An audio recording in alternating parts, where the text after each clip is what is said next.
ड्रामे की शुरुआत सुमी से होती है, जो कि अपनी मरी हुई माँ के पास में बैठ करके रो रही होती है। तभी वहाँ पर रूफेंग भागता हुआ आता है, मगर उसे आने में थोड़ी देर हो गई थी और कातिल उनका काम तमाम करके वहाँ से भाग चुका था। सुमी की माँ एक टीचर थी जिन्होंने रूफेंग को बचपन में पढ़ाया था, इसीलिए रूफेंग उन्हें बचाने के लिए आया था। अब माँ के मरने के बाद में सुमी अनाथ हो चुकी थी, इसीलिए रूफेंग उसे गोद ले लेता है और अपने साथ अपने घर लेकर के चला जाता है। धीरे धीरे करके समय बीतता है और सुमी अब बड़ी हो जाती है। चूंकि रूफेंग एक अच्छा शूटर था, इसीलिए वो सुमी को भी ट्रेनिंग देता है और वो भी निशाने लगाने में एक्सपर्ट हो जाती है। अब रात में जब वो अपने रूफेंग अंकल को ढूंढ रही थी, जिसे देख करके डॉक्टर सोचता है कि आज तो बॉस को अटैक आया है, फिर लड़की उनके पास में क्यों जाना चाहती है। खैर सुमी अंकल को खोजते हुए उनके रूम में चली जाती है, जहाँ रूफेंग उसे देख करके बेचैन हो जाता है और उसे पकड़ करके बिस्तर पर लिटा देता है, जहाँ वो उसे किस करने वाला होता है। तभी सुमी कहती कि अंकल ये आप क्या कर रहे हैं। उसकी आवाज सुनकर के रूफेंग अपने आप को कंट्रोल करने की कोशिश करता है, पर तभी सुमी उसे पकड़ लेती है और वापस से किस करने लगती है, जिस पर रूफेंग का माइंड बिल्कुल ब्लैंक हो जाता है और वो सारा कंट्रोल खो देता है और किस करते हुए उसके साथ में नाइट स्पेंड कर लेता है।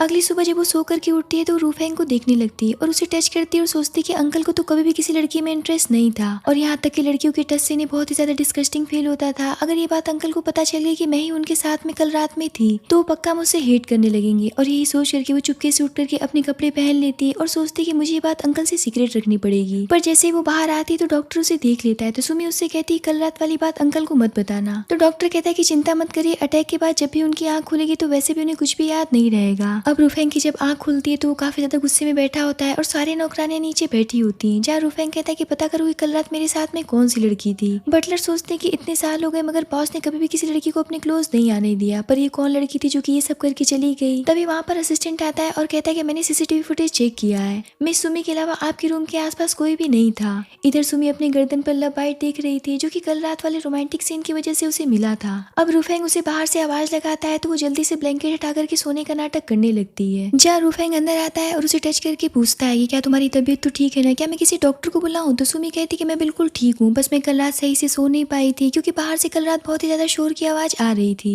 मगर आप इतने परेशान क्यों लग रहे हैं, क्या कुछ हुआ है। तो रूफेंग कहता है कल रात एक लड़की मेरे रूम में घुस आई थी, बस हम उसे ही ढूंढ रहे हैं। तो सुमी कहती है कौन है वो लड़की जिसकी इतनी हिम्मत हो गई है। यहाँ पर रूफेंग सोचने लग जाता है कि मुझे शक तो तुम्हारे ऊपर ही, कल रात तुम ही मेरे साथ में थी, पर ऐसा कैसे हो सकता है, ये तो मुझे अंकल मानती है, ऐसा नहीं हो सकता है। तभी सुमी उससे पूछती कि अंकल अगर वो लड़की आपको मिल गई तो क्या आप उसे अपने पास रखेंगे। तो रूफेंग कहता है कि अगर वो मुझे मिल गई तो मैं उसे ठिकाने पर लगा दूंगा। तो सुमी कहती कि अगर वो लड़की मैं हुई तो आप मेरे साथ में क्या करेंगे। तो रूफेंग कहता है क्या बकवास कर रही हो, अभी तुम बच्ची हो, तुम्हें ऐसी बातें नहीं सोचनी चाहिए। तो सुमी कहती कि अंकल मैं बड़ी हो गई हूँ, अब भी आप मुझे बच्ची जैसे ट्रीट करते हैं, जिस पर वो उसे कवर करके कहता है कि तुम मेरी नजरों में हमेशा लिटिल गर्ल रहोगी। इतना कह करके वो वहाँ से चला जाता है। सुमी सोचती कि अंकल मुझे हमेशा ही अपने फैमिली मेंबर की तरह ट्रीट करते आ रहे हैं, अगर उन्हें पता चला कि मैं ही वो लड़की हूँ तो क्या वो मुझे अपना मानेंगे या फिर मुझसे नफरत करने लगेंगे। तभी उसके पास में फोन आ जाता है, जहाँ उसके असिस्टेंट उसे बताती कि हमें पता चला है कि जिंगमिंग चुपके से अपनी प्रॉपर्टी बेच रहा है। तो सुमी कहती कि उस पर नजर रखना और मुझे सब कुछ बताते रहना। दरअसल में सुमी अपनी माँ के कातिलों का पता लगाने के लिए गुप्त रूप से काम कर रही थी, जिसकी जानकारी रूफेंग तक को नहीं थी। फोन रखने के बाद में सुमी सोचने लग जाती है कैसे 10 साल पहले उसके फादर उसकी माँ को बहुत ही ज्यादा मारा पीटा करते थे और उन्हें अपमानित किया करते थे, और दादाजी के तुरंत मरने के बाद ही वो अपनी मिस्ट्रेस और उनकी बेटी को घर ले आए, जहाँ वो दोनों मिलकर के सुमी को बहुत ही ज्यादा बुली किया करती थी और कहती थी कि अब तुम जियांग फैमिली के प्रिंसेस नहीं रह गई हो। इतना कम नहीं था कि वो उसका नेकलेस भी छीन चुकी थी। प्रेजेंट टाइम में सुमी कहती कि माँ आप चिंता मत करिएगा, मैं आपका बदला जरूर लूंगी। अगले दिन रूफेंग सुमी को पिक करने के लिए आता है और कहता है कि तुम तो हॉस्पिटल प्रैक्टिस के लिए जा रही हो ना, तो मैं तुम्हें छोड़ दूंगा, जिस पर वो जल्दी से अपना लव बाइट कवर करती है और कहती कि नहीं अंकल मैं खुद से चली जाऊंगी, लेकिन वो फिर भी उसे अपनी कार में बिठा लेता है। ये देख करके असिस्टेंट सोचता है कि बॉस तो सिर्फ सुमी के साथ ही रहना पसंद करते हैं। तभी रूफेंग को नींद आने लगती है और उसे कल रात वाली बात याद आने लगती है। तभी सुमी का स्टॉप आ जाता है और वो उतर जाती है। तो रूफेंग उसे कपड़े सही करते हुए कहता है कि आई होप कि तुम एक बहुत ही एक्सीलेंट डॉक्टर बनोगी। तो सुमी कहती है कि ठीक है। इतना कह करके वो अंदर चली जाती है, जिसके बाद तो रूफेंग को वो रात याद आने लगती है और वो अपने असिस्टेंट से कहता है कि उस रात जो लड़की मेरे रूम में आई थी उसके कंधे पर एक टैटू था, तो जाओ जाकर के उस लड़की को जल्दी से ढूंढो। इधर सुमी को एक लड़की आकर के कहती है कि जो हीरो तुम्हें अपने लग्जरी कार में छोड़ने के लिए आया था क्या वो तुम्हारा आशिक है। तो सुमी कहती है क्या बकवास कर रही हूँ, मेरे अंकल है। तो वो लड़की पूछती है कि अच्छा क्या वो सिंगल है और उन्हें किस टाइप की लड़कियां पसंद है। तभी वहाँ पर सुमी की स्टेप सिस्टर आ जाती है और उसके गले में वही नेकलेस होता है जो कि उसने बचपन में सुमी से छीन लिया था, और वो उससे कहने लग जाती है कि तुम यहाँ इंटर्नशिप के लिए कैसे आ सकती हो। तभी वहाँ पर चीप आकर के कहते हैं कि सिर्फ एक ही इंटर्नशिप अवेलेबल है और टाइम पीरियड सिर्फ 1 हफ्ते का है, इसीलिए फेयर कंपटीशन होना चाहिए। ये सुनकर के पास वाली लड़की कहती है घंटा फेयर कंपटीशन होगा, किसी ये बात नहीं पता है कि यान इस हॉस्पिटल के चेयरमैन की बेटी है तो पक्का इंटर्नशिप इसे ही देंगे। सुमी कहती है पर मुझे ऐसा नहीं लगता है। इतना कहकर के वो एक पेशेंट को चेक करने के लिए चली जाती है और उसे जल्दी से इंजेक्शन देने लगती है। तो यान उसे रोकते हुए पेशेंट को इशारा कर देती है, तो वो पेशेंट इंजेक्शन इंजेक्शन लगवाने से मना करने लगता है। तो सुमी कहती कि मैं सच कह रही हूँ, अगर इंजेक्शन तुमने नहीं लिया तो तुम्हारी तबीयत बहुत ही ज्यादा खराब हो जाएगी। और देखते ही देखते सच में उसकी तबीयत खराब होने लगती। इतने पर वहाँ पर जीप आ जाते हैं। तो यहाँ पर यान सुमी का नाम लगा देती है और सुमी से कहती है कि अब तुम इस हॉस्पिटल से बाहर निकल जाओ। तो सुमी कहती कि अगर मैं यहाँ से चली गई तो तुम इस हॉस्पिटल को कब्रिस्तान बना दोगी। अब इस बात को लेकर के दोनों में काफी ज्यादा बहस होती है। अंत में यान वहाँ से चली जाती है, पर उसके जाने के बाद में वो पेशेंट सुमी पर हमला कर देता है, जिसकी वजह से सुमी घायल हो जाती है और नीचे गिर जाती है। तभी वहाँ पर रूफेंग आता है और सुमी को उस पागल से बचाता है। इतने में हॉस्पिटल के डीन और यान वहाँ पर आ जाते हैं, जहाँ रूफेंग को देख कर यान पहचान जाती है और सोचती कि तो बहुत ही ज्यादा पावरफुल इंसान है। मेरी माँ का ये सपना है कि मेरी शादी रूफेंग के साथ में हो जाए, पर ये सुमी को प्रोटेक्ट क्यों कर रहा है। तभी वो पेशेंट यान से कहने लग जाता है कि प्लीज मुझे बचा लो, तुमने कहा था कि अगर मैं इस पर हमला कर दूंगा तो तुम मेरा इलाज फ्री में करोगी। ये सुनकर के तो डीन काफी ज्यादा गुस्सा हो जाते हैं और यान से कहते हैं कि तुम्हारी इंटर्नशिप खत्म हुई। इतना कह करके वो उसकी एप्लीकेशन को भी रिजेक्ट कर देते हैं, जिसके बाद में रूफेंग सुमी को गोद में उठा करके घर लेकर के चला जाता है, जहाँ सुमी काफी घबराई हुई से नींद में बड़बड़ा रही थी,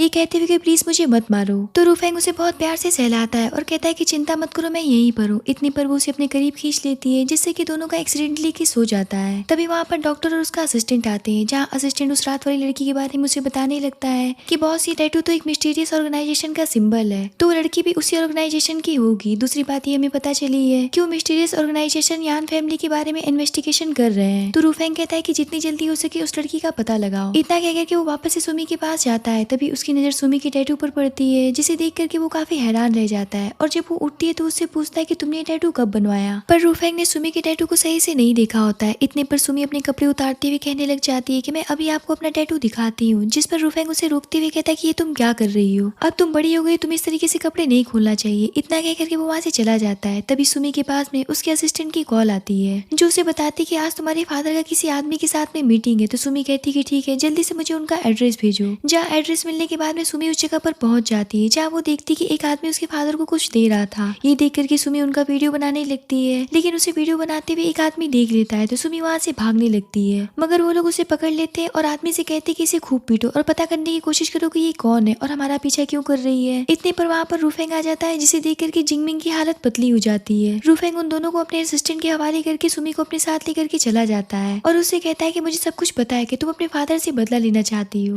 लेकिन अगर तुम्हारे फादर को तुम्हारी दोनों आईडी का पता चल गया तो तुम खतरे में पड़ जाओगी। तो सुमी कहती कि सॉरी अंकल, मुझे पता है कि मैं कुछ ज्यादा ही जल्दी कर रही थी। तो रूफेंग कहता है कि मैं तुम्हें खतरे में नहीं देख सकता हूँ, इसलिए प्रॉमिस करो कि आगे से कोई भी स्टूपिड चीज नहीं करोगी। तो सुमी कहती कि ठीक है, अब से मैं कुछ भी ऐसा नहीं करूंगी, पर प्लीज मुझ पर गुस्सा मत करिए। इतने पर उसके पॉकेट से एक नाइफ निकल करके गिर जाती है, जिसकी आवाज सुनकर के जैसे ही रूफेंग उधर की तरफ देखता है तो सुमी घबरा जाती है कि अब तो मैं पकड़ी जाऊंगी, इसीलिए वो रूफेंग को पकड़ करके किस करने लगती है। ये देख करके तो रूफेंग काफी हैरान हो जाता है और इसी मौके का फायदा उठा करके सुमी नाइफ को छुपा लेती है और सोचती है कि अब मैं अंकल को कैसे एक्सप्लेन करूंगी, और वो उससे कहने लग जाती है कि मुझे बहुत नींद आ रही है, अब हम कल बात करेंगे। इतना कह करके वो वहाँ से भाग खड़ी होती है। तभी रूफेंग के पास में उसके असिस्टेंट की कॉल आती है और वो बताता है कि जिंगमिंग के साथ में जो आदमी था उसका नाम लाओ है और वो 10 साल से जेल में बंद था, जो कि अभी भी जेल से छूट करके बाहर आया है और मुझे शक है कि सुमी की माँ का काम इसी ने तमाम किया था। इधर सुमी किसके बारे में सोच रही होती है और यहाँ पर वो सोचने लग जाती है कि कहीं अंकल को ये बात पता न चल जाए कि उस रात मैंने उनके साथ में नाइट स्पेंड किया था, वरना वो तो मुझे घर से ही बाहर निकाल देंगे। तभी एक नौकरानी उसके लिए दूध लेकर के आती है और बताती कि बॉस ने कहा है कि जो भी कुछ हुआ है आप उसे एक बुरा सपना समझ करके भूल जाइए और ऐसा सोचिए कि आपके साथ में कुछ भी नहीं हुआ था। जिसके बाद में वापस से रूफेंग के पास जाकर के बताती कि मुझे ऐसा लगता है कि सुमी आपसे प्यार करने लगी। तो रूफेंग कहता है कि ऐसा कुछ भी नहीं है, अभी वो छोटी है, अभी उसे लव वगैरह के बारे में कुछ भी पता नहीं है, और जब वो बड़ी हो जाएगी तो ये बात समझ जाएगी कि लव जैसी कोई फीलिंग नहीं है, बल्कि मैं उसका अंकल हूँ।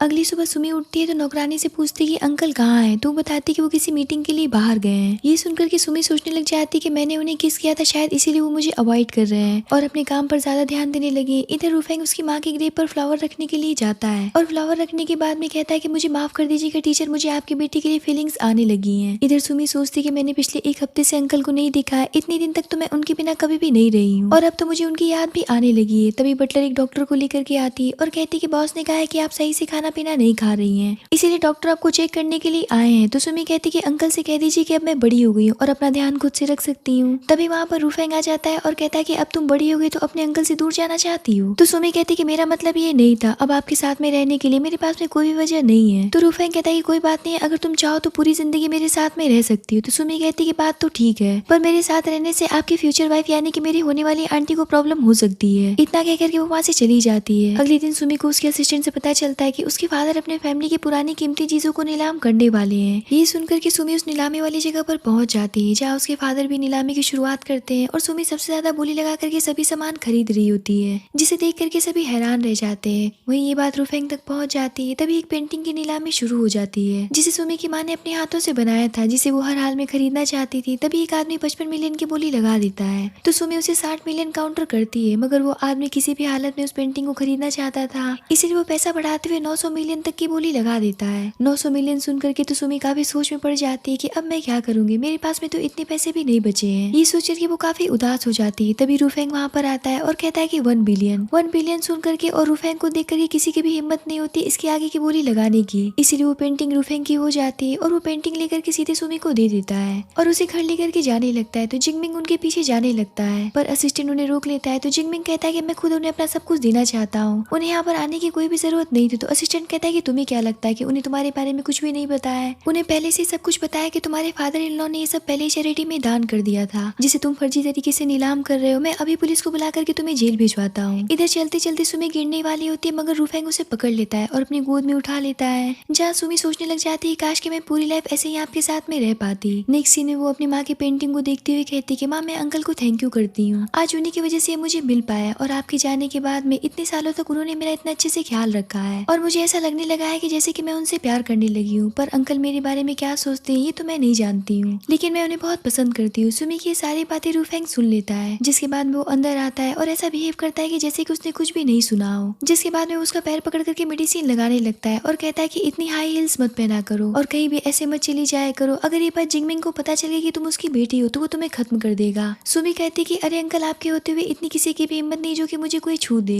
तो रुफेंग कहता है कि वो सब तो ठीक है पर आगे से उससे कभी भी मत मिलना, मैं तुम्हें तुम्हारा रिवेंज दिलाने में पूरी मदद करूंगा, बस तुम मेरे प्रोटेक्शन में एक पीसफुल लाइफ को एंजॉय करो। तो सुमी कहती कि पहले तो मुझे बच्चों की तरह ट्रीट करना बंद करिए, ऐसे आखिर कब तक आप मुझे पिंजरे में बंद रखेंगे, मैं अपनी माँ के कातिलों को ऐसे ही नहीं जाने दे सकती हूँ। तो रुफेंग कहता है कि हमें जिंगमिंग के खिलाफ अभी तक कोई भी सबूत नहीं मिला है तो अभी हम उसका कुछ भी नहीं बिगाड़ सकते और मुझे तुम्हारे साथ में अभी बहस नहीं करनी है। इतना कह करके वो वहाँ से चला जाता है और बाहर से गेट बंद कर देता है और बटलर से कहता है कि बिना मेरे परमिशन के इसे कहीं भी मत जाने देना और खाना पीना सब कुछ इसके रूम के अंदर ही भिजवा देना। रुफेंग के जाने की कुछ देर के बाद ही सुमी वहाँ से भागने का तरीका ढूंढने लगती है। तभी उसकी नजर पर्दों पर पड़ती है और वो उसे रस्सी बना करके नीचे जाने लगती है। तभी उसके कपड़े खिड़की पर फंस जाते हैं और वो वहीं पर लटक जाती है, जिसे सिक्योरिटी देख लेते हैं और उसे रोकते हुए समझाने लग जाती है कि प्लीज ऐसा मत करिए वरना बॉस हमें बहुत ही ज्यादा पीटने लगेंगे। सुमी सोचती है कि अब मेरा भागने का प्लान तो फेल हो गया है, इसलिए वो नीचे उतरने के लिए अपना फंसा हुआ स्कर्ट निकालने लगती है और जैसे वो रस्सी खींचती है वो नीचे लटक जाती है और जब वो पलट करके देखती तो रुफेंग उसके सामने खड़ा होता है, जिसे देख करके सुमी कहती कि अंकल आप कब आए। तो रुफेंग कहता है कि मैं गया ही कब था, मैं तो घर पे ही था, वैसे तुम्हें पता भी है कि तुम क्या कर रही हो। तो सुमी कहती कि अंकल मैं तो बस इन सभी के साथ में गेम खेल रही थी, मैं भाग नहीं रही थी। तो रुफेंग उनकी तरफ देखते हुए पूछता है कि क्या तुम लोग इसके साथ में गेम खेल रहे थे।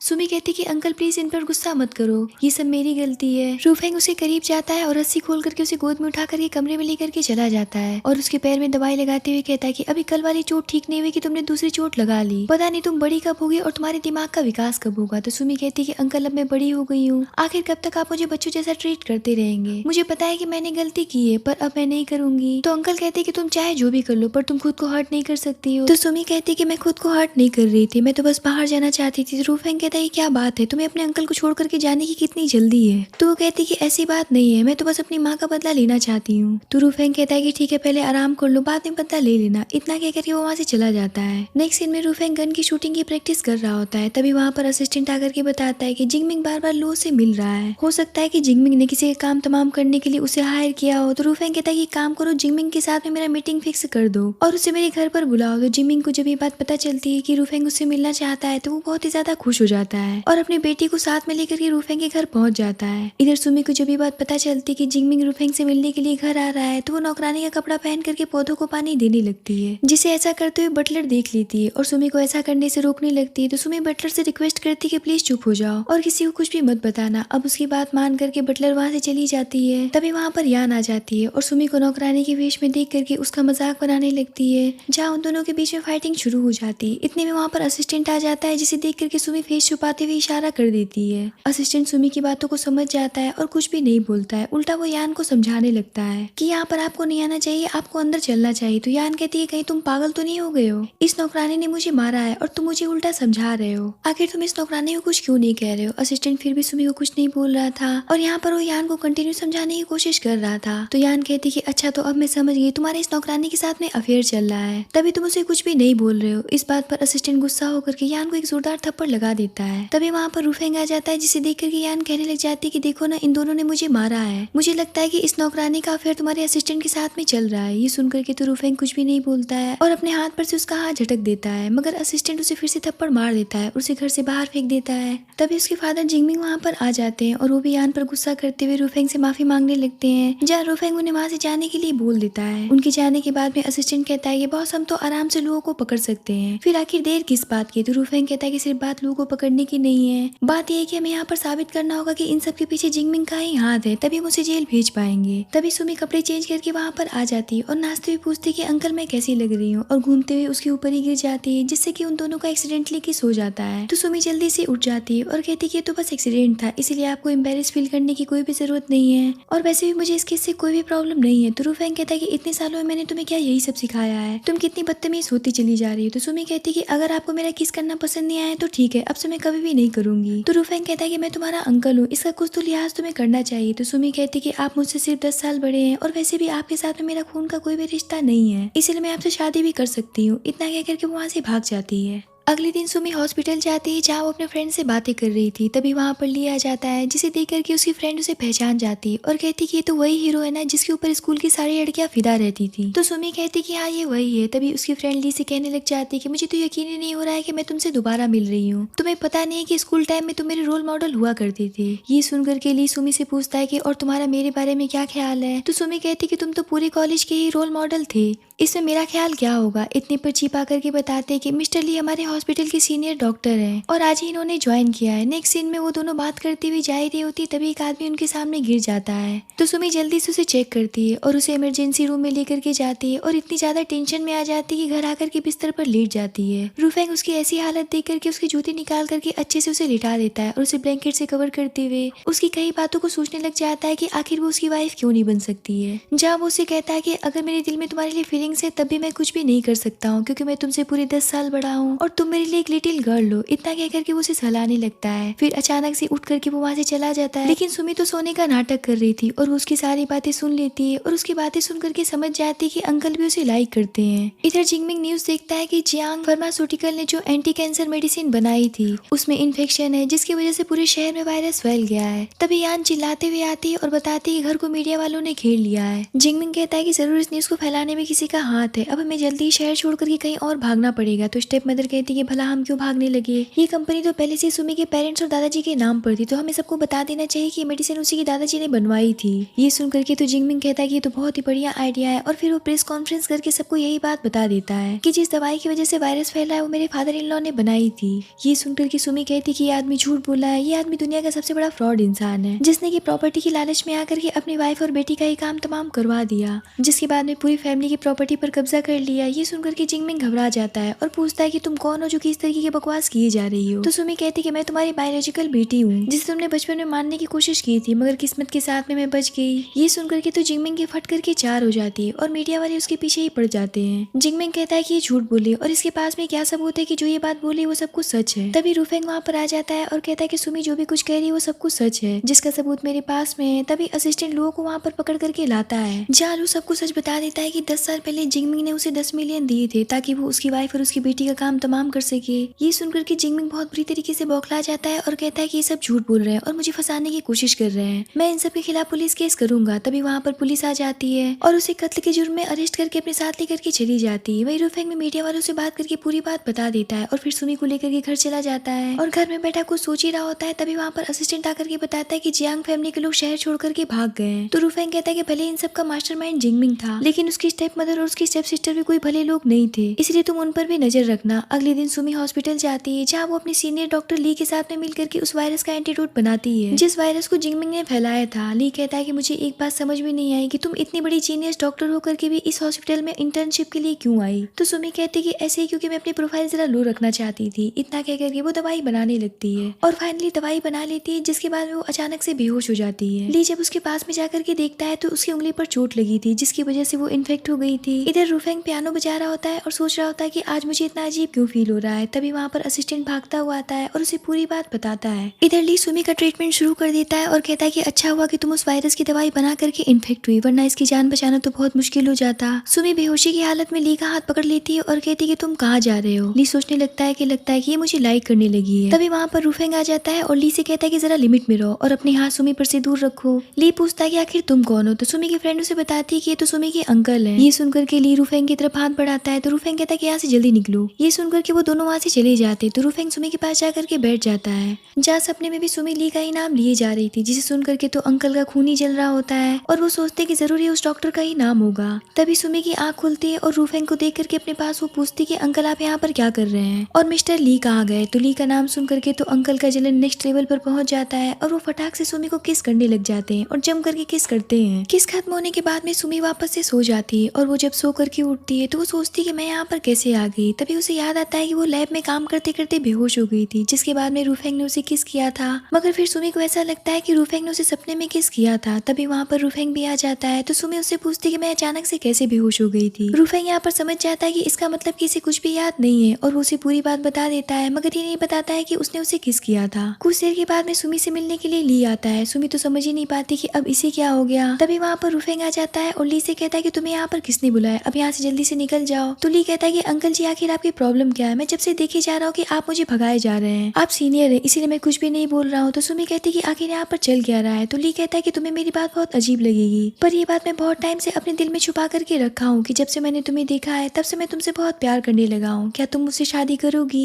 ये सुनकर के रूफेंग कहता है कि हो गई तुम्हारी बकवास, अब यहाँ से निकल जाओ। तो ली कहता है कि भले ही आप इसके अंकल हैं पर आप लव के मामले में इंटरफेयर नहीं कर सकते हैं, हम दोनों एक दूसरे को बहुत लाइक करते हैं। तो सुमी कहती है कि मैंने कब कहा कि मैं तुम्हें लाइक करती हूँ, और वैसे भी मैं तुम्हें बता देना चाहती हूँ कि मैं तुम्हें लाइक नहीं करती। तो ली कहता है कि कोई बात नहीं है, भले तुम मुझे अभी पसंद नहीं करती हो लेकिन आगे चल करके तुम मुझे पसंद करने लगोगी। तो सुमी कहती है कि सॉरी मैं तुम्हें कभी भी एक्सेप्ट नहीं कर सकती हूँ क्योंकि मैं किसी और को लाइक करती हूँ। ये सुनकर के ली काफी दुखी होकर के वहाँ से चला जाता है। उसके जाने के बाद में सुमी रूफेंग से कहती है क्या अंकल आपको जलन हो रही थी ना। तो रूफेंग खांसता हुआ वहाँ से जाने लगता है। तो सुमी कहती है कि जिसे मैं पसंद करती हूँ वो आप ही हैं और हमेशा से आप ही थे, मैं आपको बहुत टाइम से लाइक करती आ रही हूँ और मुझे ये भी बात पता है कि आप भी मुझे बहुत लाइक करते हैं, लेकिन मैं आपकी प्रॉब्लम्स को समझ सकती हूँ, अगर मेरी माँ जिंदा होती तो हम दोनों को ब्लेसिंग्स देती। ये सब कहते कहते उसकी आंखों में आंसू आ जाते हैं, जिसे देख करके रूफेंग उसे हक कर लेता है, जिसके बाद में वो उसे घर लेकर के चला जाता है जहाँ सभी लोग इनका वेलकम करते हैं और बटलर बताती है कि हमने आप दोनों के लिए रूम अरेंज कर दिया है। ये सुन करके तो वो शर्मा करके हंसते हुए वहाँ से भाग जाती है और जब बहुत देर बीत जाने के बाद भी रूफेंग कमरे में नहीं आता है तो सुमी बटलर से पूछती कि अंकल कहाँ गए। तो बटलर बताती कि वो तो अपने कमरे में है। तो सुमी भाग करके उसके रूम में जाती है और पूछती कि अंकल आप ठीक तो है ना, जिस पर वो कुछ भी नहीं बोलता है। तो सुमी रूम के अंदर जाती है और सोचती कि आज का सीन इतना जाना पहचाना सा क्यों लग रहा है। तभी रूफेंग उसे पकड़ करके बिस्तर पर लिटा देता है और उसके साथ में चिपकने लगता है। तो सुमी कहती कि अंकल क्या फिर से बीमार पड़ गए और ये पहली बार नहीं है जब मैं आपको बचा रही हूँ। लेकिन रूफेंग उसके लिप्स पर फिंगर रख देता है और कहता है कि मुझे सब कुछ पता है और मैंने तुम्हें यहाँ पर जानबूझ करके बुलाया है। तो सुमी कहती कि अच्छा तो आप एक्टिंग कर रहे थे। तो वो कहता है कि अगर मैं ऐसा नहीं करता तो मुझे कैसे पता चलता कि उस रात को तुम ही मेरे साथ में थी।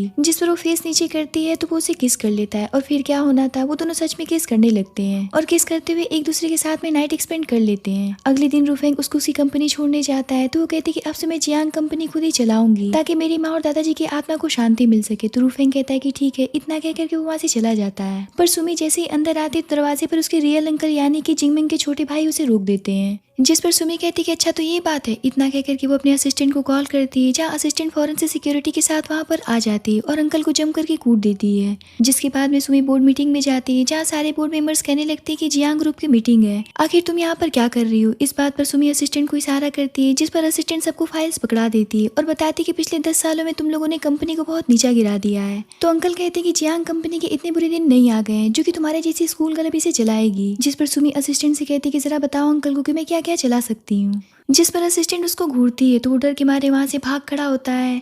तभी वहाँ पर उसकी स्टेप मदर भी आ जाती है और कहती कि मेरे होते हुए ऐसा कभी भी नहीं हो सकता है। फिर होना क्या था, सारे बोर्ड मेंबर्स एकदम से पलटी मार लेते हैं और स्टेप मदर और यान का साथ देने लगते हैं। जहाँ स्टेप मदर कहने लग जाती है कि मेरे पास कंपनी के बहुत सारे शेयर्स हैं। तो सुमी उन्हें बताती है कि मैंने सारे शेयर होल्डर से शेयर्स पहले ही कम प्राइस में खरीद लिया है। ये सुनकर के सारे शेयर होल्डर फौरन से पेपर्स पर साइन कर देते हैं, जिसके बाद सुमी कंपनी की चेयरमैन बन जाती है और उन सारे मेंबर्स को कंपनी से बाहर निकाल देती है। जिसके बाद में वो बाहर आती है, जहाँ रूफेंग उसका वेट कर रहा होता है और वो उसे कहता है कि अब तो तुम्हारे सारे प्रॉब्लम सॉल्व हो गए, अब तो तुम्हें मेरी जरूरत नहीं है। तो सुमी कहती है कि प्रॉब्लम तो सॉल्व हो गए हैं, लेकिन एक प्रॉब्लम है जो कि आपके अलावा कोई भी सॉल्व नहीं कर सकता है। तो रूफेंग उससे पूछता है कि कौन सी प्रॉब्लम। तो वो कहती है कि किस करने की। अब चलिए जल्दी से मुझे किस करिए, जिस पर रूफेंग उसे किस करता है। नेक्स्ट सीन में वो उसे कार से लेकर के घर जाता है और जैसे ही कार से वो बाहर निकलती है तो वो उसे गोद में उठा लेता है। तो वो कहती है कि अंकल ये आप क्या कर रहे हैं। तो रूफेंग कहता है कि तुम बहुत थक गई होगी ना, और वो उसे गोद में उठा करके घर के अंदर ले जाता है और वो फिर उसे सोफे पर लिटा देता है और उसके पैर को पकड़ करके हील्स निकालने लगता है। तो वो कहती है कि जाने दीजिए ना अंकल, थोड़ी सी तो चोट है, मैं खुद से दवाई लगा लूंगी। तो रूफेंग उसका हाथ पकड़ लेता है और कहता है कि मुझ पर भरोसा करो। इतने पर वो उसके फोरहेड पर किस कर लेती है।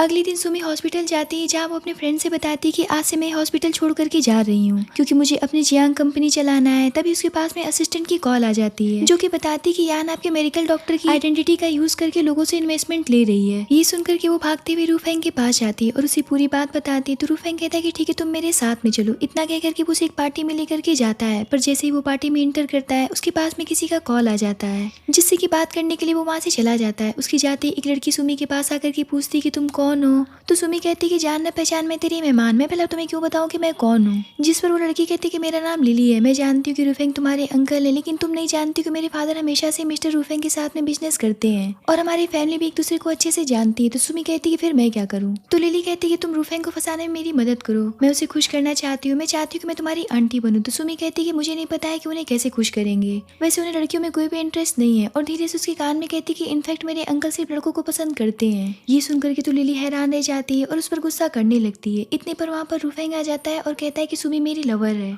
और यहाँ पर रूफेंग सबके सामने अपने प्यार का इजहार करते हुए अनाउंस करता है कि आगे चल करके सुमी मेरी फ्यूचर वाइफ बनेगी। ये सुनकर के तो सभी हैरान रह जाते हैं, जहाँ लिली कहने लग जाती है पर सुमी तो अभी बहुत छोटी है, आखिर तुम लोग कपल कैसे हो सकते हो। तो सुमी कहती है कि तुम्हें हमारे रिलेशनशिप के बारे में चिंता करने की कोई भी जरूरत नहीं है, अपना ज्ञान तुम अपने पास ही रखो। इस बात पर वो रूफेंग के पास आती है और कहती है कि आखिर तुम मुझे एक मौका क्यों नहीं दे सकते हो। तो रूफेंग कहता है कि मुझे सुमी के अलावा किसी और लड़के में कोई भी इंटरेस्ट नहीं है। ये सुनकर के वो गुस्से से वहाँ से चली जाती है, जिसके बाद में रूफेंग सबके सामने इस टाइप मदर और यान की रिकॉर्डिंग सुना देता है, जिसमें वो दोनों बोल रही थी कि जिस दवाई की वजह से वायरस फैला हुआ था वो किसी और ने नहीं बल्कि उन दोनों ने ही बनाया था। अब यहाँ पर माँ बेटी की असलियत सबके सामने आ जाती है, जिसके जुर्म में पुलिस उन दोनों को अरेस्ट करके अपने साथ में लेकर के चली जाती है। नेक्स्ट सीन में रूफेंग सुमी को उसकी माँ के ग्रेव पर लेकर के जाता है, जहाँ रूफेंग उसकी माँ से कहता है कि टीचर आप चिंता मत करिएगा, मैं आपकी बेटी का हमेशा ही ध्यान रखूंगा और उसे हमेशा ही खुश रखूंगा। फिर वो उसे गोद में उठा करके घर लेकर के आता है और बेड पर लिटा देता है। तो वो देखता है कि सुमी तो सो गई थी, इसीलिए वो उसकी हील निकाल करके उसे ब्लैंकेट से कवर कर देता है। जिसके बाद में वो वहाँ से जाने लगता है तो सुमी उसका हाथ पकड़ लेती है और कहती कि अंकल प्लीज मत जाओ। तो वो वहीं पर बैठ जाता है और सुमी हाथ उसका पकड़े पकड़े सो जाती है।